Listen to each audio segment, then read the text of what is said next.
안녕하세요. 우리 주변의 흔한 꽃 이야기, 소설 속 꽃 이야기를 전해드리는 우면산의 야생화전월입니다. 이 영상도 재미있게 봐주시고 구독, 좋아요, 알림 설정을 해주시면 감사하겠습니다. 105세 철학자 김영석 연세대 명예교수가 인생을 사과나무에 비유한 것을 보았습니다. 김 교수는 책 김영석의 인생문답에서 내가 사과나무면 이제 사과나무 하나를 심어놓고 그 나무를 키워가는 것이 인생이라고 생각해 볼 수 있을 것 같다고 했습니다. 김 교수는 책과 강의에서 인생을 3단계로 나눕니다. 1단계인 30세까지는 교육을 받는 단계, 60세까지는 직장에서 일하는 단계, 60세 이후에는 사회를 위해 봉사하는 단계라는 것입니다. 그러면서 김 교수는 열매 없는 사과나무는 의미가 없다며 그렇게 본다면 인생의 열매를 맺는 3단계가 가장 보람있고 의미 있는 시기라고 했습니다. 김 교수가 살아보니 60세에서 75세까지가 가장 좋았다고 말하는 대목도 인상적이었습니다. 60에서 75세까지가 모든 것이 성숙하고 내가 나를 믿고 살 수 있고 사회적으로도 인정받을 만한 나이여서 인생의 황금기였다고 했습니다.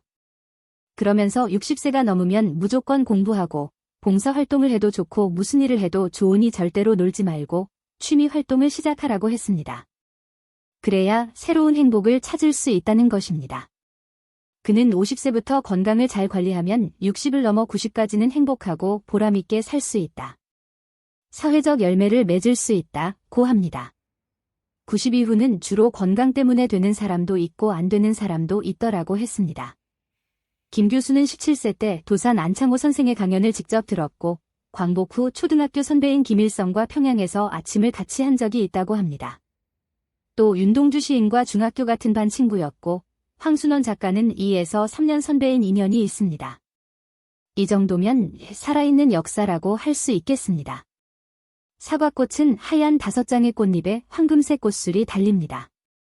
꽃봉오리는 처음에는 분홍색을 띠다가 활짝 피면서 흰색으로 변하는데 분홍색이 아직 남아있을 때 사과꽃은 수줍은 아가씨의 볼을 연상시킵니다. 몇 년 전 은희경 장편 새해 선물에 나오는 사과꽃 이야기를 쓸 때 사과꽃 향기를 어떻게 묘사해야 할지 참 난감했습니다. 맑고 시큼하다는 것 말고는 사과꽃 향기에 대한 마땅한 표현이 떠오르지 않았기 때문입니다. 기본적으로는 사과꽃을 주의 깊게 관찰한 적이 없기 때문이겠지만 글로 향기를 표현한다는 것 자체가 쉽지 않다는 걸 절감했습니다. 그러다 기대도 하지 않고 찾아간 사과농장에서 그 답을 들을 수 있었습니다. 우리에게 팔 사과를 담는 주인 아줌마에게 사과꽃 향기는 어떤 향기냐고 물었더니 곧바로 잘 익은 사과 박스를 열 때 나는 향기 있죠. 그 향기와 똑같아요 라고 말해준 것입니다. 제가 찾던 표현이었습니다. 저는 지금까지도 이 표현 이상으로 사과꽃 향기를 잘 묘사한 말이나 글을 접하지 못했습니다. 사람들은 흔히 사과꽃이나 사과꽃 향기는 의식하지 못하고 사는 것 같습니다. 사과꽃 필 무렵엔 사과꽃 말고도 온갖 꽃들이 만발할 때여서 과일꽃은 사과꽃까지 눈에 들어오지 않는지도 모릅니다.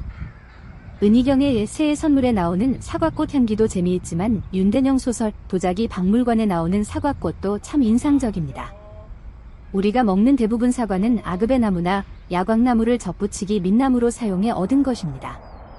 두 나무는 사과나무와 같은 속, 멜러스입니다. 이렇게 접붙이기를 한 나무는 3년 정도 지나면 꽃이 피고 열매를 맺지만 씨앗을 심어 가꾸면 13년 넘게 자라야 꽃이 핀다고 합니다. 아그베나무와 야광나무는 꽃이 사과나무와 비슷합니다. 꽃봉오리가 분홍빛을 띠다가 점차 흰빛으로 피는 것도 같습니다.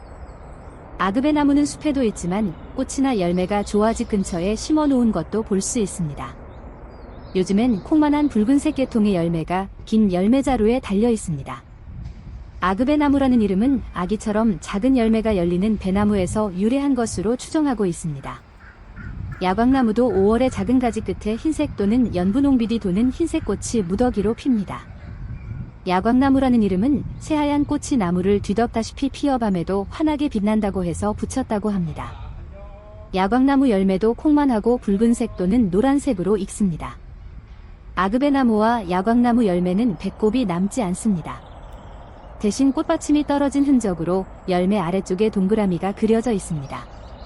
반면 꽃이 두 나무와 비슷한 꽃사과나무의 경우 붉은 열매의 배꼽이 남아 있습니다.